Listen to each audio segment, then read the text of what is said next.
से स्टार्ट करेंगे। सबसे पहले मैं आप लोगों को बता देता हूँ CSS होती क्या है। So basically CSS stands for cascading style sheets. It is a language used for describing presentation for a document written in HTML और XML। बहुत मुश्किल डेफिनेशन लग रही है, अजीब सी, जैसे पता नहीं क्या चीज़ है, लेकिन ऐसा कुछ नहीं है। जो भी हमने HTML का डॉक्यूमेंट बनाया था, वेब पेज बनाया था, जो हमने स्ट्रक्चर बनाया था एक वेब पेज का, उसके ऊपर हमने अगर स्टाइलिंग डालनी है, उसके ऊपर हमने अगर कलर्स डालनी है, कुछ हमने लेआउट स्पेसिफिक बनानी है, वो हम लोग CSS से कर रहे होते हैं। सिंपल चीज़ है, स्टाइलिंग के लिए हम लोग CSS यूज़ कर रहे हैं। लेट्स से एक हमारे पास ये घर है, बेसिक स्ट्रक्चर है इसका। तो अगर हम इस घर के ऊपर इसको HTML कंसीडर करें, जब इसके ऊपर CSS डालेंगे तो वो घर ऐसा दिखने लग जाएगा। तो जो बेसिकली स्टाइलिंग वगैरह सारी हो रही थी, वो CSS थी। ठीक है? एक और एग्ज़ाम्पल मैं दिखा देता हूँ, ये बहुत काफ़ी फेमस वेबसाइट है स्टैक ओवरफ्लो की। ऐसी वेबसाइट दिखती है CSS के साथ। लेकिन अगर हमारी वेबसाइट CSS के बगैर हो, सिर्फ़ HTML हो, तो ऐसी वेबसाइट है। इसी के ऊपर CSS डाली, तो ऐसी वेबसाइट हो गई हमारे पास। ठीक है? तो फिर क्लियर हो गया कि CSS होती क्या है। तो लेट्स से अब हम लोग कोड के ऊपर जाते हैं। हम लोग एक सिंपल HTML डॉक्यूमेंट ले लेते हैं। अब ये है कि हमने CSS डालनी कैसे है? तो इसके 2 तरीके हैं। पहला तरीका तो ये है कि सिंपल यहाँ पर एक स्टाइल टैग बनाएँ और इस स्टाइल टैग के अंदर हम लोग सारी अपनी CSS लिख लें। लेकिन ये काफ़ी तरीका ठीक नहीं रहता है, जब हम बड़े प्रोजेक्ट पे काम कर रहे होते हैं, ऐसे स्टाइल वाला टैग वाला तरीका ठीक नहीं है। तो हम उसके लिए क्या करते हैं, एक यहाँ से न्यू फाइल बनाते हैं। न्यू फाइल हमने बनाई style.css की। स्टाइल हमने बेसिक उसको नाम दे दिया और जो उसकी एक्सटेंशन है वो हमने CSS कर दी। ठीक है? अब style.css है, इसके अंदर हम अपनी सारी CSS लिखेंगे और वो इस वाले HTML के ऊपर अप्लाई हो जाएगी। उसको अप्लाई करने के लिए हमें इसके साथ ऑफ कोर्स कोई ना कोई हमें लिंक बताना पड़ेगा कि जो ये वाला HTML इसकी CSS कहाँ पर पड़ी है। तो उसके लिए हम लोग यहाँ पर हेड के अंदर एक लिंक टैग यूज़ करेंगे। लिंक टैग होता है, लिंक टैग है, सबसे पहले हमने उसको लिंक कराया, देन उसके एट्रीब्यूट है रिलेशन। रिलेशन हमने बताना है कि रिलेशन क्या है इसका, जो हम मैं रेफरेंस इंक्लूड करने लगा हूँ। दैट इज़ स्टाइल शीट, कि ये एक स्टाइल शीट है, उसको मैं इंक्लूड करने लगा हूँ, लिंक करने लगा हूँ। अब मैंने उसका रेफरेंस देने कि ये है कहाँ पर पड़ी हुई है। तो ये बेसिक हमारे फ़ोल्डर में है, तो मैं इसका सिर्फ़ नाम दूँगा style.css। अगर कोई फ़ोल्डर अलग में पड़ी होती तो मैं प्रॉपर उसका पाथ बताता कि इस वाले फ़ोल्डर में जाओ, वहाँ पर आपकी फ़ाइल पड़ी थी। अभी बेसिक यहाँ पर थी तो style.css दिया, तो ये हमारे पास लिंक हो गई। तो यहाँ पर लेट्स से अब हम लोग CSS अप्लाई करना शुरू करते हैं। तो मैं एक सबसे पहले एक div ले लेता हूँ। div फताह भाई ने आप लोगों को बताया होगा कि div टैग होता है, कि div टैग हमारे पास एक बेसिकली डिवीज़न टाइप के लें या सेक्शन के लें, तो एक सेक्शन है उसको हमने अलग कर लिया। ठीक है? अब सेक्शन हमने बनाया, सेक्शन के अंदर एक पैराग्राफ लिख लेता हूँ। पैराग्राफ है, पैराग्राफ के अंदर मैं अपनी तरफ से कोई भी टेक्स्ट डालता हूँ। आई एम अ वर्कर डाल दिया मैंने। ठीक है? एक और मैं पैराग्राफ इसी div के अंदर एक और पैराग्राफ लिख रहा हूँ। चलिए ठीक है? अब मैंने किसी भी चीज़ के ऊपर बॉडी है, डिव है, पैराग्राफ है। अब इनमें से किसी चीज़ के ऊपर मैंने CSS लगानी है, किसी चीज़ का मैं कलर चेंज करना है, कुछ भी करना है, तो मुझे कुछ ना कुछ स्पेसिफ़ाई करना पड़ेगा कि ये वाली चीज़ है, इसके ऊपर CSS अप्लाई करो। तो उसके लिए हमारे पास एक जो सेलेक्ट करने के लिए यूज़ हो रही है, वो है CSS सेलेक्टर्स। CSS सेलेक्टर्स हम लोग सेलेक्ट करें कि ये वाली चीज़ है, इसके ऊपर मैं CSS अप्लाई कर रहा हूँ। लेट्स से मैंने बॉडी को सेलेक्ट करना है, बॉडी एक एलिमेंट है, डिव एक एलिमेंट है, पैराग्राफ एक एलिमेंट। सबसे मैं बॉडी को सेलेक्ट करना चाह रहा हूँ। तो बॉडी को मैं सेलेक्ट करता हूँ यहाँ से। ठीक है? ये मैंने सिंपली बॉडी सेलेक्ट कर ली, बॉडी लिखा और देन उसके मैंने कर्ली ब्रेसेस डाल दी। कर्ली ब्रेसेस डालूँगा तो अब हमारे पास यहाँ पर जो भी मैं CSS लिखूँगा वो इसके ऊपर बॉडी के ऊपर अप्लाई हो जाएगी। तो अब मैं एक दफ़ा स्लाइड्स की तरफ जाता हूँ, मैं दिखा देता हूँ कि CSS से हम लोग क्या-क्या कर सकते हैं, बेसिक स्टाइलिंग होती क्या है। Let's say colours, background colours हैं हमारे पास, टेक्स्ट का कलर्स या जो भी कलर्स हैं वो सारे कलर्स चेंज कर सकते हैं। फ़ॉन्ट्स, फ़ॉन्ट का साइज़, फ़ॉन्ट की फैमिली एंड इस टाइप की जो चीज़ें हैं वो फ़ॉन्ट्स में से एडजस्ट कर लेंगे। Background of course background image कर लो या बैकग्राउंड कलर कर लो, वो चीज़ हमारे पास आ गई। And then we have text formatting, text alignment हो गई या टेक्स्ट किस तरह से दिखना है, उसको अंडरलाइन करना है, उसको बोल्ड करना है, ये सारी चीज़ें CSS में कवर होंगी। बॉर्डर्स हैं, पैडिंग है, मार्जिन है, ये तीनों चीज़ें बस आप कंसिडर कर लें कि CSS में अप्लाई हो सकती हैं, लेकिन मैं इन तीनों चीज़ों को आपको बाद में बताता हूँ ये होती क्या है। ठीक है? तो बेसिक आपने देख लिया कि CSS में हम लोग कर क्या कर सकते हैं। अब यही चीज़ मैंने करनी थी, मैंने बॉडी सेलेक्टर कर लिया, बॉडी सेलेक्ट किया, ठीक है? तो ये सेलेक्टर था हमारे पास। बॉडी एक हमारे पास सेलेक्टर है, एलिमेंट सेलेक्टर। अब मैं इसके ऊपर लगाता हूँ बैकग्राउंड कलर। बिल्कुल सिंपल सिंटैक्स है। सबसे पहले मैंने बैकग्राउंड लिखा, then dash colour, background colour, colon, then semicolon. अब इसके बीच में मैंने कलर स्पेसिफाई करना है कि मैं इसको कौन-सा कलर देना चाह रहा हूँ। तो लेट्स से मैं यहाँ पर कलर दे देता हूँ ब्लू, मैं ये वाला दे देता हूँ, ठीक है? तो अब इसमें कलर स्पेसिफाई करने के भी 2-3 तरीके हैं। एक तो ये है कि सिंपल इस तरह टाइप कर दो, वीएस स्टूडियो सपोर्ट कर लेता है। एंड देन वी हैव कि हम लोग कोई आरजीबी वैल्यू देते हैं। लेट्स से मैं यहाँ पर आरजीबी लिखा एंड देन इसके ऊपर आरजीबी वैल्यू दे दी। आरजीबी भी कलर का स्पेसिफाई करने का तरीका है। And the other thing is कि हम लोग हेक्स कोड यूज़ कर रहे हैं। हेक्स कोड में लेट्स से एफएफएफ है, वो हमें बाइट को रिप्रेज़ेंट कर रहा है। इस टाइप की चीज़ें हैं।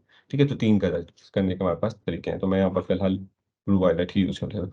और जो तीसरा एक वीएस कोड जो सपोर्ट करता है, वो ये है कि मैंने एक कलर स्पेसिफाई कर लिया। अब मुझे नहीं पता था, इसका हेक्स कोड नहीं पता था, उसका मुझे नहीं पता था। तो मैंने यहाँ से गया, ये जो कलर मैंने सेलेक्ट किया था, यहाँ पर गया और यहाँ से मैंने अपनी मर्ज़ी से कलर सेलेक्ट कर लिया। ये वीएस स्टूडियो का फीचर है। अभी देखें, मैं लेट्स से ये वाला कलर अप्लाई करना चाहूँ बैकग्राउंड पे। ये मैंने अप्लाई किया, तो उसने उसके जो उसकी रिस्पेक्टिव आरजीबी वैल्यू थी, वो लिख दी यहाँ पर। तो ये वीएस स्टूडियो का अपना फीचर था कि आप यहाँ से कलर खुद सेलेक्ट करें। बट इनडायरेक्टली वो आरजीबी वैल्यू ही स्पेसिफाई करता है। ठीक है, अब मैं इसको सेव करता हूँ। सेव करके मैं लाइव जाता हूँ।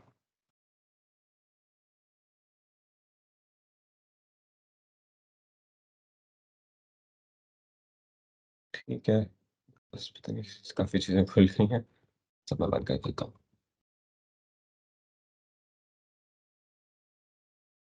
ठीक है, तो ये हमारे पास पहले हमने पैराग्राफ्स डाले थे 2 और उसके ऊपर बैकग्राउंड अप्लाई कर दिया। मैं बैकग्राउंड वाली चीज़ हटा के भी दिखा देता हूँ। लेट्स से ये हमारे पास खाली थे। तो ये हमारे पास सिंपल है। देन जब हम उसको बैकग्राउंड कलर लगाया, तो वो कुछ ऐसा दिखने लगता है। ठीक है, अब मैं क्या करता हूँ, अब मैं डिव को सेलेक्ट करता हूँ। डिव को सेलेक्ट किया, डिव पे भी मैं को बैकग्राउंड लगाना चाह रहा हूँ। बैकग्राउंड कलर इस दफ़ा मैं कुछ और सेलेक्ट करके ना, कुछ रेड टाइप देता हूँ। से ये दे देता हूँ। ठीक है, मर्ज़ी आपकी, जो मर्ज़ी दे दें। ये मैंने किया, तो अब ये हमारा जो डिव था, वो अलहदा हो गया, अलहदा बैकग्राउंड में। तो इतना सेक्शन जो हमारे पास था, वो डिव टैग था कि ये वाला हमारे पास डिव है, उससे नीचे अगर हम एक और नया डिव बनाएँगे, तो वो इससे सेपरेट होगा। ठीक है? तो अब मैं करना चाह रहा हूँ, पैराग्राफ को भी इसमें सेलेक्ट करना चाह रहा हूँ। पैराग्राफ सेलेक्ट करता हूँ। पैराग्राफ के ऊपर एक तो ये है कि बैकग्राउंड कलर दे दो, बट मैं बैकग्राउंड कलर देना नहीं चाह रहा, मैं उसको भी डिव वाला यूज़ करूँगा। अगर मैं बैकग्राउंड कलर दे देता, तो जो अलहदा पैराग्राफ है, उनको अलहदा बैकग्राउंड कलर भी दे सकते हैं, लेकिन मैं फ़िलहाल नहीं देता। फ़िलहाल मैं इसके ऊपर कुछ और अप्लाई करता हूँ। कुछ और अप्लाई करने के लिए मैं लेट्स से कलर मैं इसका, अब ये जो ये वाला कलर मैं लिख रहा हूँ ना, ये कलर है फ़ॉन्ट का कलर। जो मैंने सिंपल यहाँ पर अब टेक्स्ट, जो टेक्स्ट का कलर है ना, वो ये है। इसके लिए हम लोग टेक्स्ट कलर ऐसे नहीं लिखेंगे, सिर्फ़ कलर लिखेंगे, तो उसका मतलब है कलर, टेक्स्ट का कलर, ठीक है? मैं इसको दे देता हूँ, पहले ब्लैक है, तो अभी मैं व्हाइट दे देता हूँ। व्हाइट कलर किया, तो हमारे पास ये कलर चेंज हो गया। अब मैं दूसरी चीज़ क्या करता हूँ, फ़ॉन्ट का साइज़। सिंपल सिंटैक्स है, फ़ॉन्ट डैश साइज़। अब मैं यहाँ पर स्पेसिफ़ाई करना है साइज़, तो मैं कर देता हूँ पिक्सेल्स में, मैं करता हूँ, उसको मैं 28 पिक्सेल्स कर देता हूँ। ये हमारे पास टेक्स्ट पे बड़ा हो गया, ठीक है? और अब मैं क्या चाहता हूँ ना, फिलहाल हमने क्या किया, 2 पैराग्राफ्स इंक्लूड किए मैंने, एक ये और एक ये, ठीक है? लेकिन मैं चाहता था कि जो मैंने 28 पिक्सेल्स लगाया है, इनमें से एक पैराग्राफ पर अप्लाई होता, दूसरे पर ना होता। लेकिन एक पैराग्राफ से जब मैंने पी को सिलेक्ट किया, तो दोनों पैराग्राफ सेलेक्ट हो गए। मैं कुछ ऐसा करना चाह रहा हूँ कि एक सिलेक्ट हो, एक ना सिलेक्ट हो। तो उसके लिए हमारे पास जो सीएसएस सेलेक्टर है, वो हमारे पास एक और ऑप्शन आ जाता है कि हम लोग क्लास सेलेक्ट कर लें। क्लास सेलेक्ट करना क्या होता है कि ये हमारे पास पैराग्राफ है ना, इसको मैं एट्रिब्यूट देता हूँ नया। क्लास मैंने दिया, अब मैंने क्लास को कुछ भी नाम देना है। लेट्स से मैं इसको नाम देता हूँ इंट्रो का, ठीक है? 1 सेकंड।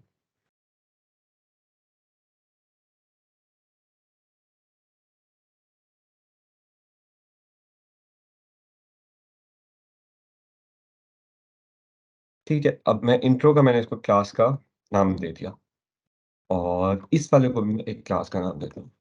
क्लास मैंने उसको लेट्स से ऑर्गनाइज़ेशन से करके मैंने ऑर्ग दे दिया। एक तो हमारे पास एलिमेंट सिलेक्टर था, अब नेक्स्ट आ गया कि क्लास सिलेक्टर। क्लास सिलेक्टर का मतलब अगर मैं ये वाली क्लास सिलेक्ट करूँगा तो ये सिलेक्ट होगा, ये वाली क्लास सिलेक्ट करूँगा तो ये सिलेक्ट होगा और जब मैं पैराग्राफ सिलेक्ट करूँगा तो पैराग्राफ से दोनों सिलेक्ट हो जाएँगे। तो क्लास का हमारे पास ये काम था। लेट्स से मैं अभी बैक आपको मैं स्लाइड्स पे लेके जाता हूँ। तो सिलेक्टर्स थे, सिलेक्टर्स में मैंने 3 टाइप्स लिखी हुई हैं। एलिमेंट्स एलिमेंट्स कोई भी था, बॉडी, डिव, पैराग्राफ जो हम यूज़ कर रहे थे वो एलिमेंट सिलेक्टर था। अब जो नेक्स्ट टाइप है वो है क्लासेस सिलेक्टर। क्लासेस मैंने बताया किस लिए हम यूज़ कर रहे थे, 2 हमारे पास पैराग्राफ थे, उन दोनों में से मैं एक को स्पेसिफाई करना चाह रहा था। ठीक है, एक को मैं स्पेसिफाई करना चाह रहा था तो उसके लिए मैंने क्लास बना दी, उसको मैंने नई क्लास में डाल दिया, इसको मैंने डिफरेंट क्लास में डाल के तो अब मैं इसको अलग सेलेक्ट कर सकता हूँ, इसको अलग कर सेलेक्ट कर सकता हूँ और बी से मैं दोनों को सिलेक्ट कर सकता हूँ। लेट्स से मैं आता हूँ यहाँ पर। अब थोड़ा-सा सिंटैक्स में चेंज है। सिंटैक्स में क्या चेंज है? मैं यहाँ पर सिंपली इंट्रो नहीं लिखूँगा, मैं यहाँ पर क्या करूँगा, जो इंट्रो है उसके पीछे डॉट लगा दूँगा। जब एलिमेंट सिलेक्ट करे थे तब मैंने कुछ नहीं किया, जब मैं क्लास सिलेक्ट करूँगा ना, तो मैं यहाँ पर डॉट लगा दूँगा। ठीक है? अब जो यहाँ पर जो भी मैं कोई प्रॉपर्टी इसकी लगाऊँगा ना, तो इस वाले के ऊपर अप्लाई होगी, सिर्फ़ ऊपर वाले के ऊपर, नीचे वाले के ऊपर अप्लाई नहीं होगी। ठीक है? तो मैं कुछ अप्लाई करना चाह रहा हूँ, लेट्स से मैं इसका कलर चेंज करता हूँ। कलर इस दफ़ा मैं कुछ येलो टाइप इसके ऊपर डालता हूँ। इतना येलो नहीं, कुछ मैं इस टाइप का डाल देता हूँ, ठीक है? तो अब ये हमारे पास एक बन गया कि ये वाला अलहदा हो गया, ये वाला अलहदा हो गया और मैं नीचे वाले के क्या चाह रहा था, अब हुआ क्या? इस पे भी मैंने कलर स्पेसिफ़ाई किया हुआ है, इस पे भी कलर स्पेसिफ़ाई किया हुआ है। तो सीएसएस में होता क्या है, वो एक हायरार्की फ़ॉलो कर रहा होता है कि जब एलिमेंट सेलेक्ट है, उसको जब क्लास सेलेक्ट करेगी ना, तो वो उसको ओवरराइड कर देगा। कि CSS stands for cascading style sheet. Cascading इसमें रिप्रेज़ेंट ही ये कर रहा होता है कि आपके पास एक हायरार्की फ़ॉलो हो रही है, तो वो हायरार्की फ़ॉलो करते हुए जो जितना स्पेसिफ़िक आप उसको करते जाओगे, उतना स्पेसिफ़िक जाएगा। लेट्स से मैंने अभी वीएस कोड में इसके ऊपर होवर किया ना, तो होता है सिलेक्टर स्पेसिफिक 0, 1 इसका मतलब जो 1 है ना, जो दूसरे वाला है, तो ये सेकंड लेवल पे स्पेसिफिकनेस की, ठीक है? और पहले वाले पे ये यहाँ पर बिल्कुल सबसे कम वाला स्पेसिफ़िक था और ये दरमियान में था और इसके बाद जो हमारे पास तीसरा है वो आईडी है, वो भी मैं आपको दिखा दूँगा वो कैसे है। तो आईडी में क्या होगा, वो क्लास वाली प्रॉपर्टीज़ को भी ओवरराइड कर देगा। ठीक है? अब मैं जो दूसरी मेरे पास क्लास थी, उसकी मैं कोई प्रॉपर्टी ओवरराइड करना चाह रहा हूँ, तो मैं लेट्स से उसका फ़ॉन्ट साइज़ मैं छोटा कर देता हूँ। फ़ॉन्ट साइज़ मैं छोटा करते थे 16 पिक्सल कर दो। ये 16 पिक्सल किया तो ये हमारे पास ये फ़ॉन्ट साइज़ छोटा हो गया और ये बड़ा हो गया। ठीक है? अब मैं इनमें कंबाइंड एक मैं प्रॉपर्टी लगाना चाह रहा हूँ that is text align. Text align जैसे हम लोग वर्ड में कोई भी यूज़ करते हैं कि हम उसको लेफ्ट अलाइन करना चाह रहे हैं, राइट अलाइन करना चाह रहे हैं कि या फिर सेंटर अलाइन करना चाह रहे हैं। मैं इस दफ़ा चाह रहा हूँ कि मैं इसको टेक्स्ट अलाइन सेंटर कर देता हूँ। एंटर कर दिया। ये हमारे पास टेक्स्ट सेंटर में अलाइन हो गया। ठीक है? तो मैं जल्दी से मैं रिवाइज़ करता हूँ कि मैंने अभी तक क्या-क्या है हमने। हमने सबसे पहले देखा सीएसएस होता है कि ऐसी एसएस कोई भी एचटीएमएल था उसके ऊपर स्टाइलिंग के लिए यूज़ हो रही थी। देन हमने देखा सीएसएस को ऐड करने के 2 तरीके होते हैं। एक तरीका था कि हम लोग स्टाइल टैग यूज़ कर रहे हैं। स्टाइल टैग यूज़ करने का तरीका जब बड़े प्रोजेक्ट्स होंगे उनके लिए बहुत काम के नहीं होता, तो हम लोग अलहदा फ़ाइल रखते हैं। अलहदा फ़ाइल को मैंने लिंक टैग से इसके अंदर इंक्लूड कर दिया। लिंक टैग से इंक्लूड करने के बाद अब सारी सीएसएस मैं यहाँ पर लिखूँगा। सीएसएस लिखने के लिए मुझे सिलेक्टर्स की ज़रूरत है। मुझे सिलेक्ट करना है कि ये वाली चीज़ मैं सिलेक्ट कर रहा हूँ, इसके ऊपर मैं ये वाली प्रॉपर्टी लगाना चाह रहा हूँ। ठीक है? तो मैंने यहाँ पर पहले एलिमेंट सेलेक्टर यूज़ किए। 3 एलिमेंट सेलेक्टर यूज़ करने के बाद मेरे पास मसला आ रहा था कि मैं दोनों को अलग-अलग सेलेक्ट करना चाह रहा था। अलग-अलग सेलेक्ट करने के लिए मैंने क्या किया, क्लास सेलेक्टर यूज़ कर लिया। फिर क्लास सेलेक्टर यूज़ किया, तो हमारे पास अलग-अलग हो गया। ठीक है? अलग-अलग यूज़ किया तो हमारे पास स्पेसिफिकनेस हो गई और ओवरराइड कर दिया उसने। अब मैं यहाँ पर एक और चीज़ करके दिखाता हूँ। क्लास है ना, इस दफ़ा मैं क्लास को एक और एट्रिब्यूट देता हूँ, जो पैराग्राफ है, उसको मैंने आईडी देना चाह रहा हूँ। आईडी लेट्स से मैं इसको आईडी का भी हम कोई भी नाम रख सकते हैं, आईडी मैंने इसको फर्स्ट कर दी। अब आईडी जो स्पेसिफिक लेवल है ना इसका, मैं यहाँ पर आईडी का जो स्पेसिफिकनेस लेवल है ना, वो क्लास से भी ज़्यादा है। आईडी सेलेक्ट करने का तरीका क्या है कि मैं उससे पहले क्लास से पहले मैंने डॉट यूज़ किया, एलिमेंट से पहले कुछ भी नहीं यूज़ किया। आईडी से पहले मैं हैश यूज़ करूँगा। हैश यूज़ किया, हैश से मैंने क्लास सेलेक्ट की और इस दफ़ा मैं ना इस वाली प्रॉपर्टी क्लास की प्रॉपर्टी को ओवरराइड करता हूँ। क्लास की प्रॉपर्टी को ओवरराइड कलर इस दफ़ा मैं इसका कलर मैं आपको करके दिखाता हूँ, से ब्लैक करके दिखाता हूँ। वो हमारे पास ओवरराइड होके येलो पहले व्हाइट था, व्हाइट एलिमेंट में था, उसको मैंने ओवरराइड किया क्लास से, उसको मैंने येलो कर दिया। अब क्लास के बाद मैंने आईडी से किया, आईडी से किया तो वो या व्हाइट ब्लैक कर गया, ठीक है? इससे ये नहीं फ़र्क पड़ता कि मैं इसको बेशक उठा के ना टॉप पे लिख देता हूँ, तो वो वाला इससे फ़र्क नहीं पड़ेगा कि किस सीक्वेंस में। वो फ़ॉलो क्या कर रहा होगा, स्पेसिफिकनेस लेवल पे फ़ॉलो कर रहा होगा। अभी भी ब्लैक ही है, ठीक है? तो इसको इस चीज़ से कन्फ्यूज़ नहीं करना, वो इस और जो सीक्वेंस है उस पे डिपेंड नहीं करना। फिलहाल मैं इसको जो आईडी वाला सेलेक्टर था, कलर में इसका ब्लैक यूज़ नहीं कर रहा मैं, येलो ही रहने दे रहा हूँ। मैंने उसकी आईडी वाली हटा दी। ठीक है, तो आप लोगों के जो भी क्वेश्चन्स हैं ना, वो आप लोग नोट डाउन करते जाइए, हम लोग एंड पे क्वेश्चन आंसर्स का सेशन रखेंगे और जो सब जितनी भी कन्फ्यूजन होंगी सारी क्लियर कर देंगे। ठीक है? अब नेक्स्ट चीज़ जो हम कवर करने लगे हैं, यहाँ पर सिलेक्टर्स का भी आपको दिखा देता हूँ। 3 सिलेक्टर्स हमने पढ़े, एक हमारे पास यूनिवर्सल सिलेक्टर होता है, यूनिवर्सल सिलेक्टर एस्टेरिक से हम लोग रिप्रेज़ेंट करते हैं और वो जितनी सारी चीज़ें हैं ना, उन सब के ऊपर प्रॉपर्टी अप्लाई कर देगा। लेट्स से उसको भी मैं आपको यूज़ करके दिखाता हूँ। लेट्स से मैं टॉप पर यूनिवर्सल सिलेक्टर यूज़ करने लगा हूँ।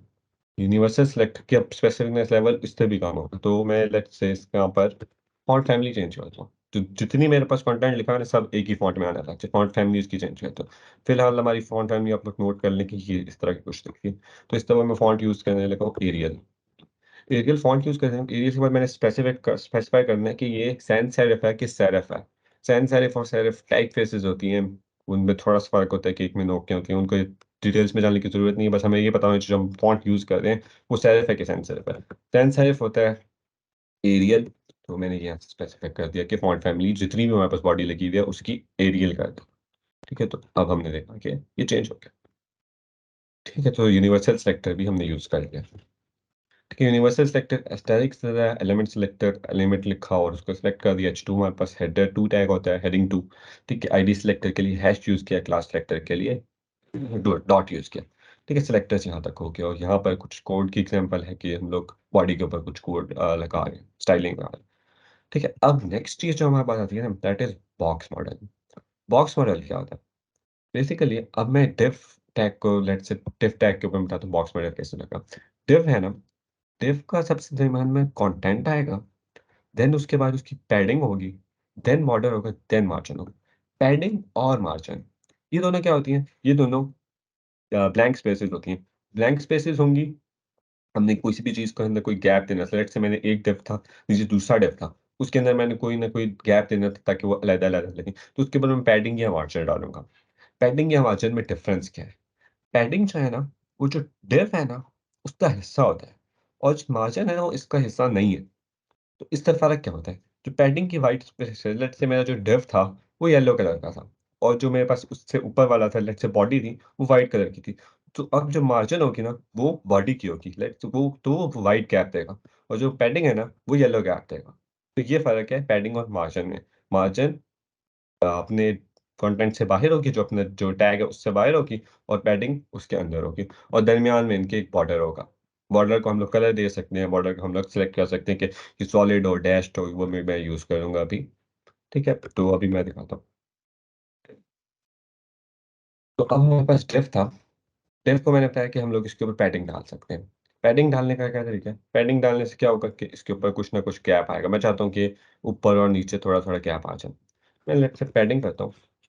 पैडिंग मैंने यूज़ की, पैडिंग मैं इसको देना चाह रहा हूँ 50 पिक्सल, 50 पिक्सल, 50 पिक्सल पैडिंग दी, तो हमने देखा कि गैप आ गया, ठीक है? और यही मैं अब क्या करता हूँ, पैडिंग की बजाय मैं इसको मार्जिन कर देता हूँ।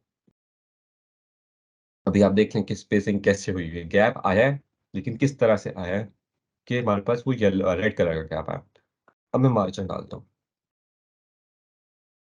मार्जिन डाली, अब मैं इसको सेव करने लगा, सेव मैंने किया, अब भी गैप आया, लेट्स से मैं आपको गैप भी दिखा देता हूँ, ठीक है? अब गैप आया है, ये पहले था और अब ये है।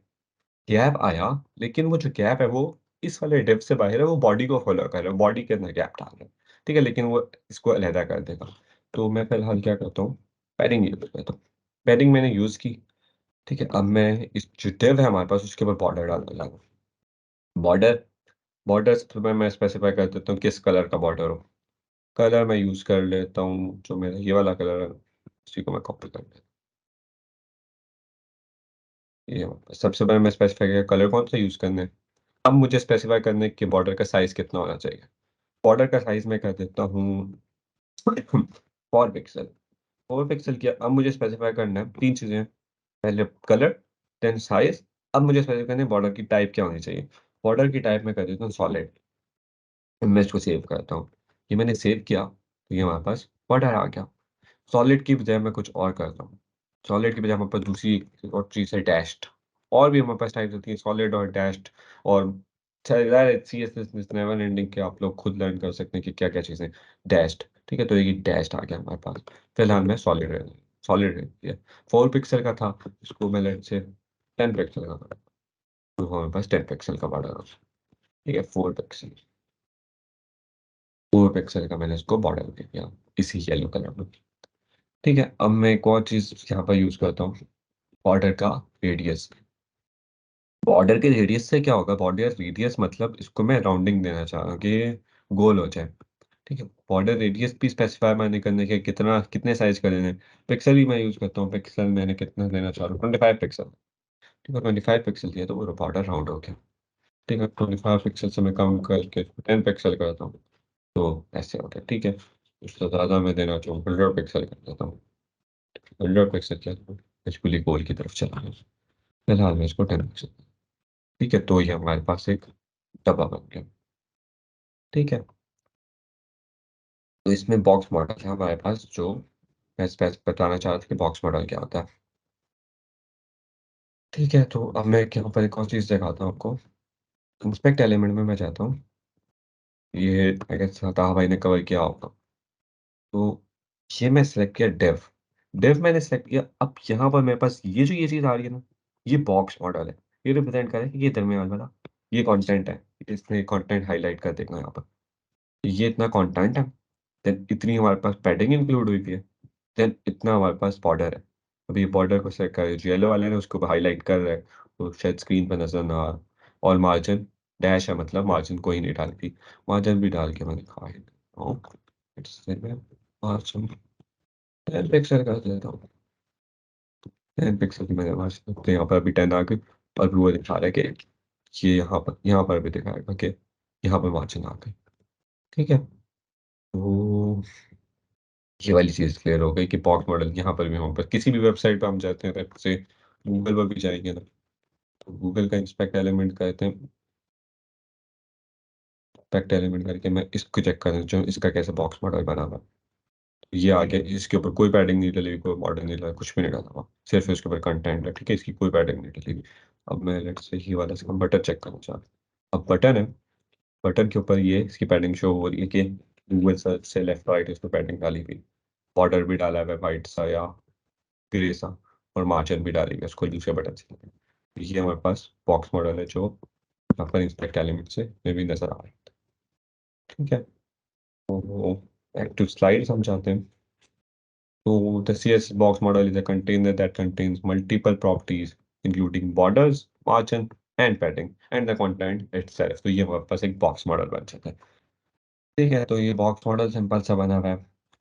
ठीक है, ये विड्थ और हाइट भी हम आगे यूज़ करते हैं। फिलहाल हमने विड्थ को ऑटो रहने दिया, हाइट को भी ऑटो रहने दिया। विड्थ और हाइट का भी अब ये हमारे पास टैग आ गया कि हमने विड्थ को भी स्पेसिफाई कर सकते हैं कि विड्थ एक बॉक्स की, या जो डिव टैग है या पैराग्राफ टैग है, उसकी विड्थ कितनी होनी चाहिए या उसकी हाइट कितनी होनी चाहिए।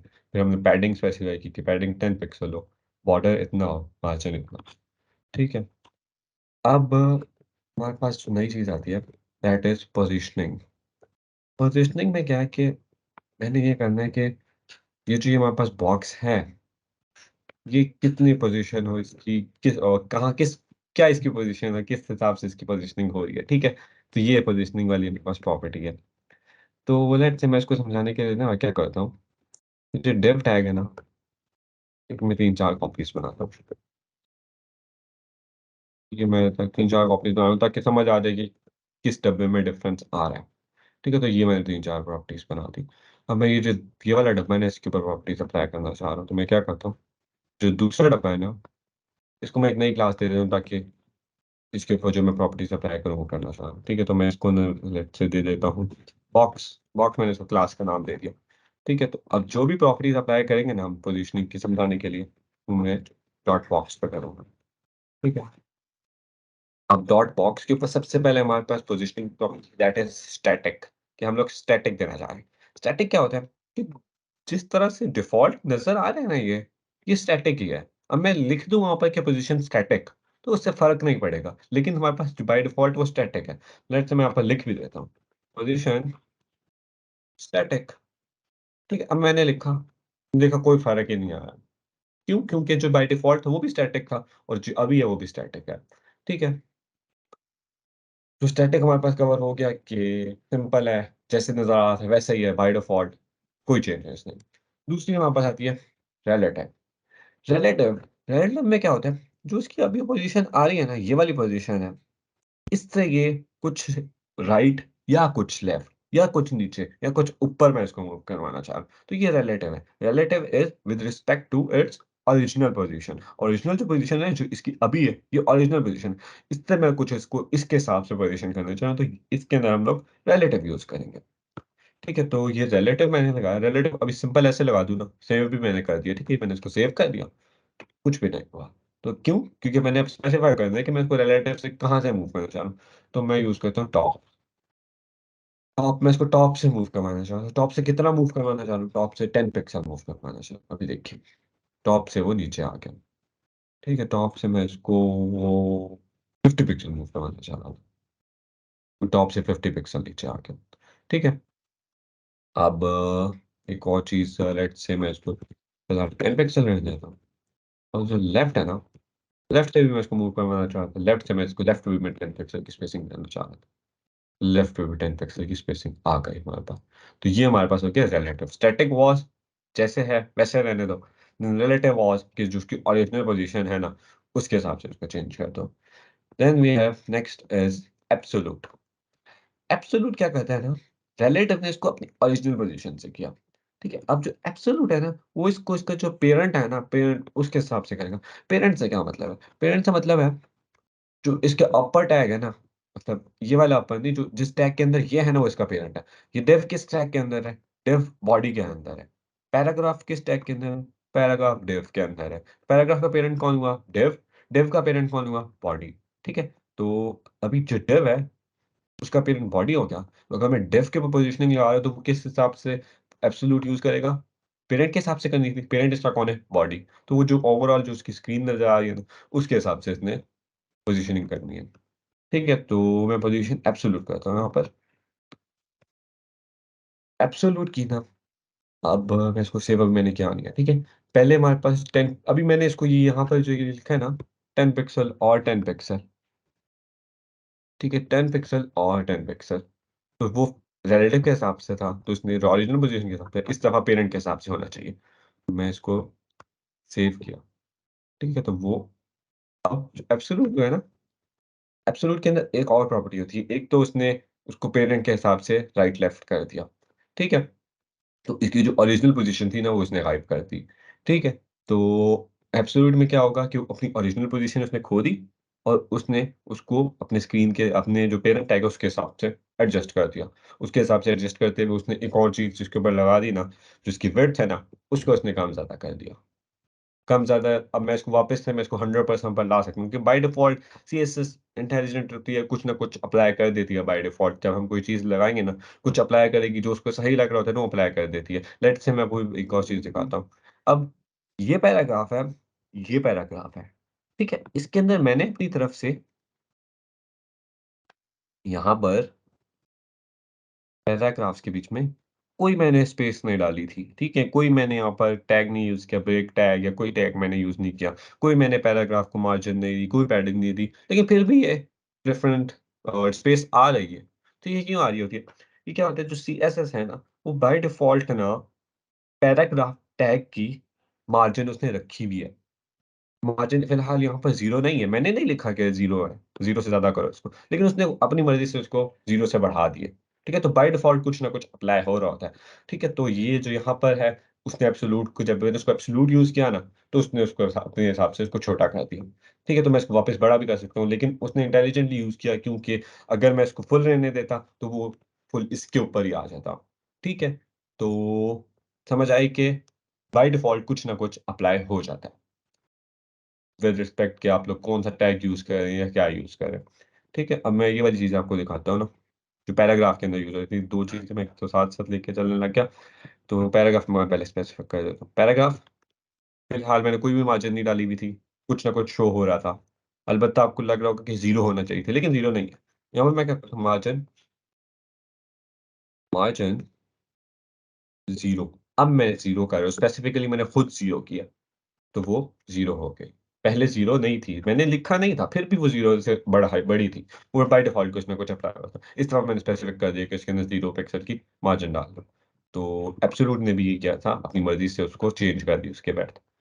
ठीक है, तो अब मैं ज़रा-सा बताता हूँ कि पोज़ीशनिंग में कैसे काम था। पोज़ीशनिंग सबसे पहले स्टैटिक था, देन रिलेटिव था। Relative was moving with respect to its original position. Original position में करते वो अपनी ओरिजिनल पोज़ीशन पे जगह छोड़ देता था, ठीक है? एब्सोल्यूट में क्या करेगा, एब्सोल्यूट में वो अपने with respect to parent element move करेगा। पेरेंट एलिमेंट से इसने टॉप 10 पिक्सल और लेफ्ट टॉप से पे 10 छोड़ा और लेफ्ट पे 10 छोड़ा और इसने एक और जो चीज़ फ़र्क ये है कि ये अपनी जगह खाली छोड़ देगा, वहाँ पर और कुछ नहीं रखेगा। वहाँ पर उसने यहाँ पर उसने जगह नहीं छोड़ी, ठीक है? और रिलेटिव छोड़ रहा था, ठीक है? तो एब्सोल्यूट और रिलेटिव के अंदर जो डिफरेंस है वो हमारे पास कवर हो गया होगा, ठीक है? तो ये 3 चीज़ें कवर हुई। नेक्स्ट हमारे पास आता है फिक्स्ड। फिक्स्ड में क्या होता है ना, फिक्स्ड होता है, ये मैंने इसको सेव करा था, ठीक है? मैंने सेव कर दिया, मैंने वही 10 पिक्सल और 10 पिक्सल रहने दिया। अब फिलहाल आप देख रहे होंगे कि एब्सोल्यूट और फिक्स्ड के अंदर कोई डिफरेंस नहीं आया। With respect to parent move किया और with respect to parent move किया, 10 पिक्सल जिया, अपनी जगह पे नहीं छोड़ी। एब्सोल्यूट और फिक्स में कोई फ़र्क फिलहाल नज़र नहीं आ रहा। लेकिन इसमें हुआ क्या? अब मैं इसको स्क्रॉल करता हूँ। ये डब्बा इधर ही है, ठीक है? इसको मैंने फिक्स यहाँ पर कर दिया। जितना मर्ज़ी मैं नीचे जाऊँगा ना, ये डब्बा इधर ही है, ठीक है? ये मैंने इसको फिक्स्ड कर दिया। तो ये इसमें डिफरेंस था। लेट्स से मैं यहाँ पर एब्सोल्यूट यूज़ करता हूँ। एब्सोल्यूट, ठीक है? अब वो डब्बा चुका है, अब वहाँ वहीं पर रहेगा, ठीक है? फिक्स्ड में मैंने एक जगह पर उसको फिक्स कर दिया था, स्क्रॉल करने पे उसको फ़र्क नहीं पड़ रहा था। बाकी जो पोज़ीशनिंग हो रही थी, एज़ सच उसमें डिफ़रेंस नहीं था, वो पेरेंट एलिमेंट के हिसाब से कर रहा था, पेरेंट एलिमेंट के हिसाब से करते हुए वो अपनी जगह नहीं छोड़ रहा था। ठीक है? तो ये चीज़ें कवर हो गई। अब इसके अलावा 5th जो हमारे पास पोज़ीशनिंग प्रॉपर्टी है दैट इज़ स्टिकी। स्टिकी, ठीक है? अब मैं यहाँ पर स्टिकी वाला, ठीक है? अब ये आपके पास जो सेकंड है उसके ऊपर स्टिकी अप्लाई हो गया। मैं क्या करता हूँ यहाँ पर लेफ्ट में ना पेटेंट फिक्स दिया देता हूँ, ठीक है? तो अब फ़िलहाल आपको नज़र आ रहा है इसमें कुछ भी नहीं हुआ, ठीक है? अब मैं क्या करता हूँ, अब मैं स्क्रॉल करना शुरू करता हूँ, ठीक है? स्क्रॉल करना शुरू किया, अब देखिए इस पल्ले को नोट कीजिएगा, वो वहाँ पर स्टिक हो गया, ठीक है? तो ये स्टिकी की प्रॉपर्टी है। फ़िलहाल जब एज़ इट इज़ है तो अपनी जगह पर रह रहा है, लेकिन जब मैं इसको स्क्रॉल करना शुरू करता हूँ ना, तो ये स्टिक हो जाता है। मैं इसको स्पेसिफ़ाई करने के लिए ना, जो बॉक्स था ना, बैकग्राउंड कलर चेंज करता हूँ, लेट्स से ब्लू कर देता हूँ। अब ये है ना अजीब-सा कलर हो गया लेकिन ख़ैर अब ये है ना, मैं इसको स्क्रॉल करता हूँ, तो ये हमारे पास यहाँ पर स्टिक हो गया। तो ये था स्टिकी, स्टिकी फ़िलहाल ऐसे ही रह रहा और बाद में स्टिक कर दिया। ये हमारे पास स्टिकी है। फिक्स्ड में क्या हो रहा था, फिक्स्ड में शुरू शुरू से एक स्पेसिफ़िक जगह बस फिक्स्ड कर देते हैं। फिक्स्ड बेसिकली जो होता है ना, फिक्स्ड आप कभी वेबसाइट के ऊपर जाते हैं किसी, तो कोने में एक चीज़ शो हो रही होती है चैट विद अस, व्हाट्सऐप का आइकन आ रहा है, ठीक है? व्हाट्सऐप के आइकन के ऊपर आ रहा होता है कि यहाँ पर चैट करें, तो वो जितना मर्ज़ी नीचे स्क्रॉल करते रहो वो यहीं पर रहेगा, तो वो फिक्स्ड यूज़ कर रहा होता है। और स्टिकी क्या होता है, कभी-कभी आप किसी वेबसाइट पर जाएँ तो ऊपर टॉप पर एक मेन्यू आ रहा होता है, ठीक है? वो एज़ इट इज़ आ रहा होता है, जब आप नीचे करना शुरू करते हैं, तो वो मेन्यू यहाँ पर स्टिक हो जाता है। तो ये स्टिकी टैग का एक यूज़ था, ठीक है? तो फिक्स्ड हो गया, स्टैटिक हो गया, सारी चीज़ें हमने कवर कर ली। मैं इसको एक दफ़ा रिवाइज़ करता हूँ कि 5 पोज़ीशनिंग प्रॉपर्टी हमारे पास कैसे थी। स्लाइड से जाके रिवाइज़ करता हूँ, ठीक है? Positioning property specifies type of positioning method used for an element, ये तरीका कौन-सा यूज़ करना है हमने, ठीक है? 5 तरीके हैं स्टैटिक, रिलेटिव, फिक्स्ड, एब्सोल्यूट और स्टिकी। स्टैटिक में क्या हो रहा होता है कि एज़ इट इज़ रिलेटिव में क्या करेगा? रिलेटिव में अपनी जगह के हिसाब से उसको चेंज करेगा। ठीक है, एब्सोल्यूट में क्या करेगा? अपने पेरेंट के हिसाब से चेंज करेगा। पेरेंट के हिसाब से चेंज करते हुए वो अपनी जो उसकी जगह थी वो नहीं, ये रिज़र्व नहीं करवाएगा, वो किसी चीज़ के ऊपर आ जाएगा, ठीक है? तो एब्सोल्यूट में ये था। फिक्स्ड में क्या होता है, यहाँ पर इस निशान जो आ रहा है कि स्क्रॉल होता रहेगा, लेकिन वो वहीं पर रहेगा। स्टिकी में क्या है कि जब पहले एज़ इट इज़ रहेगा, जब हम उसको स्क्रॉल करना शुरू होंगे, तो वो टॉप पे या बॉटम पे स्टिक हो जाएगा। वो हम स्पेसिफाई कर देंगे, ठीक है? तो पोज़ीशनिंग, इमेजिनेटर एंड ये कुछ मैंने इस पे स्टेटमेंट लिखी हुई हैं, पढ़ लेंगे इसको। Normal flow without pushing it, वही जो मैंने सारा समझाया वही यहाँ पर लिखा हुआ है कि क्लाइंट के अंदर, ठीक है? अब ये कुछ कोड है जो हमने अभी किया वो सारा यहाँ पर कोड हुआ है, ठीक है? तो दैट pretty मच इट कि हम लोग जो आज पढ़ चीज़ें कवर करनी थी वो इतनी थी। अब हम क्या करते हैं ना कि एक तो हम पहले रिवाइज़ करवा देता हूँ कि शुरू से मैं बताता हूँ आज हमने क्या-क्या, ठीक है? सबसे पहले लेट्स से सीएसएस क्या होती है? सीएसएस कैस्केड स्टाइल शीट्स किस लिए होती है? एचटीएमएल को स्टाइल करने के लिए होती है। देन हम सीएसएस लिखते कहाँ पर हैं? स्टाइल टैग के अंदर लिख सकते हैं। Then the other way was कि जो अच्छा तरीका है वो ये है कि एक अलग फाइल बनाई। अलग फाइल हमने यहाँ से बनाई थी। यहाँ से फाइल बना के उसको हमने लिंक करना था। लिंक हेडर टैग के अंदर लिंक टैग के यूज़ किया। पहले रिलेशन स्पेसिफाई किया। रिलेशन इसका स्टाइल शीट था। देन हमने उसका रेफरेंस स्पेसिफाई कर दिया। तो हमारे पास स्टाइल शीट उसकी अटैच होगी, जो सीएसएस की फाइल थी वो अटैच हो गई। ठीक है, अब एलिमेंट्स सेलेक्टर हमने सबसे पहले पढ़ा कि हमने कुछ ना कुछ चाहिए होगा कि किस वाली चीज़ को वहाँ अप्लाई करें। तो element selector, body element selector, div element selector, P element selector, body को सिलेक्ट करके हमने बैकग्राउंड कलर लगाया, पैडिंग लगाई, मार्जिन लगाई। Then we have class selectors. Class selectors किस लिए यूज़ होते हैं कि हम लोग स्पेसिफाई करना चाह रहे थे जो 2 पैराग्राफ्स थे उनमें से एक के ऊपर अलहदा, दूसरे के ऊपर अलहदा।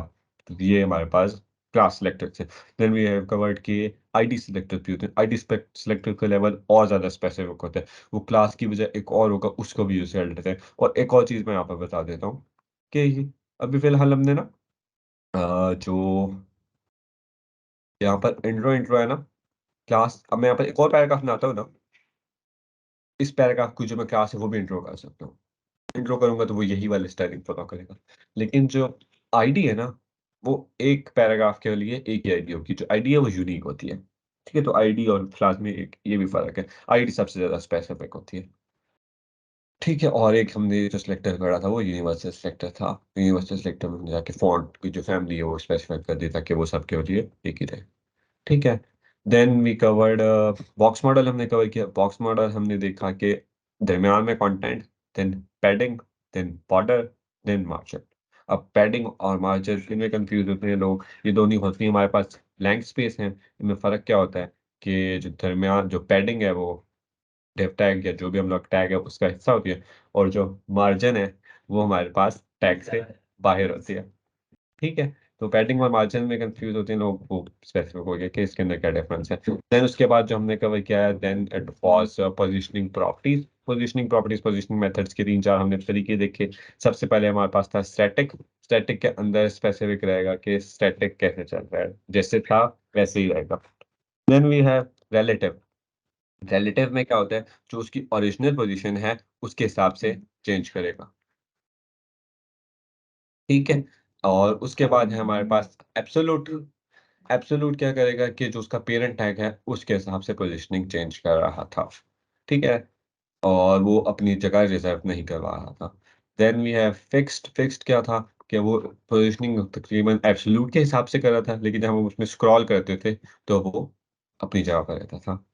और फिर उसके बाद हमारे पास था स्टिकी। स्टिकी क्या करता था, जब तक हम लोग स्क्रॉल नहीं कर रहे तब तक अपनी जगह पर रहता था। जब हम उसको स्क्रॉल करना शुरू करेंगे तो वो एक स्पेसिफिक जगह पर स्टिक हो जाता है, टॉप पे या बॉटम पे। ठीक है? तो ये वाली हमने चीज़ें कवर की। अब हम क्या करते हैं, एक जो हमने कल वेबसाइट जिस ताहा भाई करवा रहे थे, ताहा भाई के वेबसाइट के ऊपर स्टाइलिंग लगाना शुरू करते हैं। ठीक है? उसको मैं सेव ठीक है, तो ये हमने कल सेशन में कुछ सीएसएस लगाई थी, इसको मैं सारी हटा दूँ। ठीक है, तो हमारे पास ये एक लेट्स से मैं इसको ना कल वाली सारे जो सेशन 1 में हुआ था, वो सारी वही वाली पड़ी थी। ये हमारे पास एक सबसे फिर पहला फाइल आ गई, इसे फाइल मैंने लिंक की हुई है। इसके ऊपर मैं लगाना शुरू करता हूँ। सबसे पहले एक डिव लिया। डिव की मैं क्लास कुछ रखना चाह रहा हूँ। ये शॉर्ट हैंड प्रॉपर्टी है, शॉर्ट डिव की मैं क्लास रख देता हूँ यहाँ पर। ये मैंने इसको मेन करके डिव क्लास बन गई, डिव डॉट मेन लिखा तो वो डिव एक बन गया मेन के साथ। ठीक है, अब मैं पैराग्राफ लिखता हूँ, पैराग्राफ डॉट इंट्रो करके इसकी क्लास बन गई। एक मैं पैराग्राफ लिखता हूँ, पैराग्राफ डॉट टैगलाइन। ठीक है, इस पैराग्राफ के अंदर क्या मैं लिख लूँ, आई एंड, हाँ ठीक है, कल वाले जो हम लोग कर रहे थे, जो भाई की पोर्टफोलियो थे उसके ऊपर। ठीक है, यहाँ पर मैं टैगलाइन के अंदर क्या यूज करता हूँ, अ, मैं- हाँ, ठीक है, ये चीज आ गई। अब इसकी मैं स्टाइलिंग लगाना शुरू करता हूँ। सबसे पहले मैं क्या करता हूँ, जो ये डिव है ना इसको सेलेक्ट करता हूँ, इसके ऊपर कुछ मैं बैकग्राउंड लगाता हूँ, main dot main background colour, background colour कुछ मैं लगाना चाह रहा हूँ, कुछ लाइट सा, मैं इस पर कर देता हूँ। ये मैंने एक बैकग्राउंड कलर लगा दिया। ठीक है, और अब उसके पास हमारे पास था डॉट इंट्रो वाला पैराग्राफ।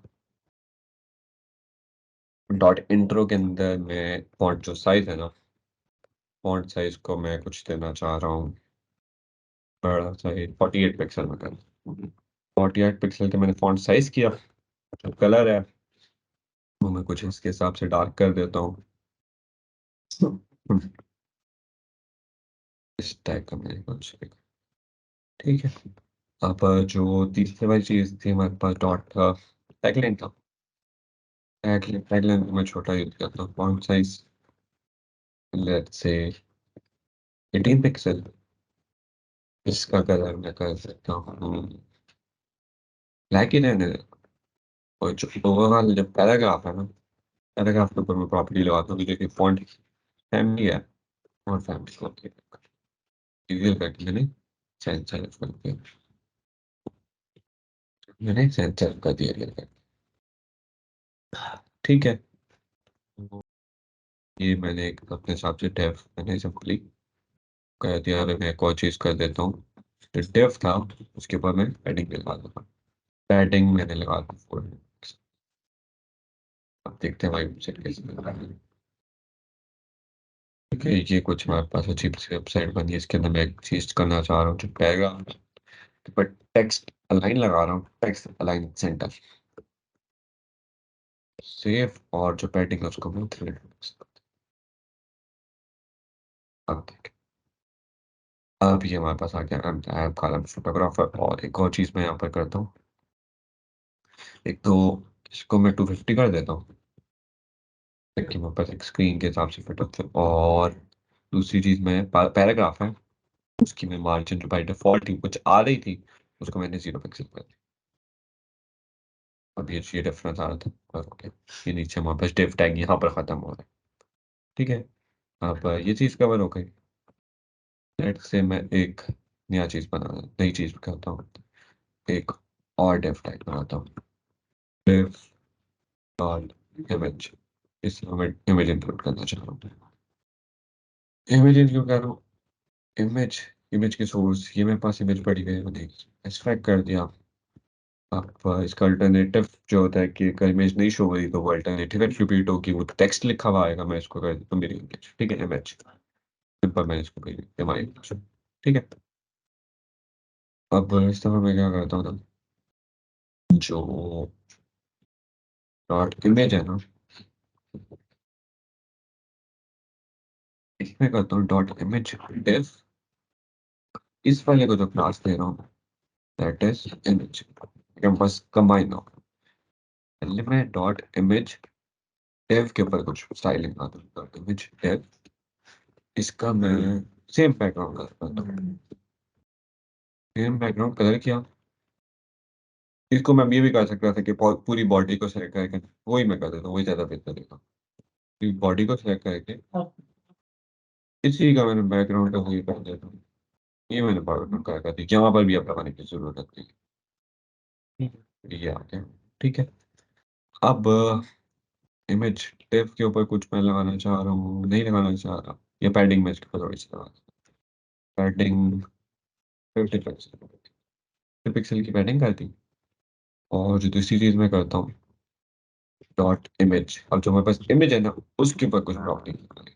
उसके बाद क्या मैं प्रॉपर्टी लगाता हूँ, उसकी मैं विड्थ टैग 100 पिक्सल कर दी मैंने, और जो हाइट है उसमें 200 पिक्सल कर दी।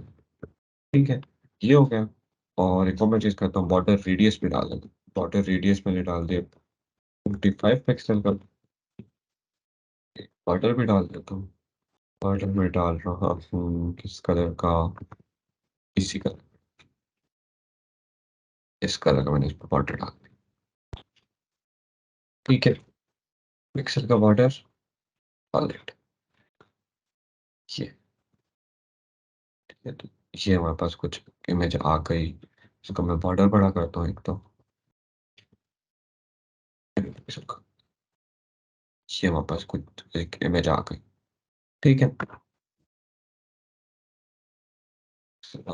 ये आ गया। अब मैं एक चीज, एक नया टैग बनाता हूँ, div डॉट कॉन्टेक्ट।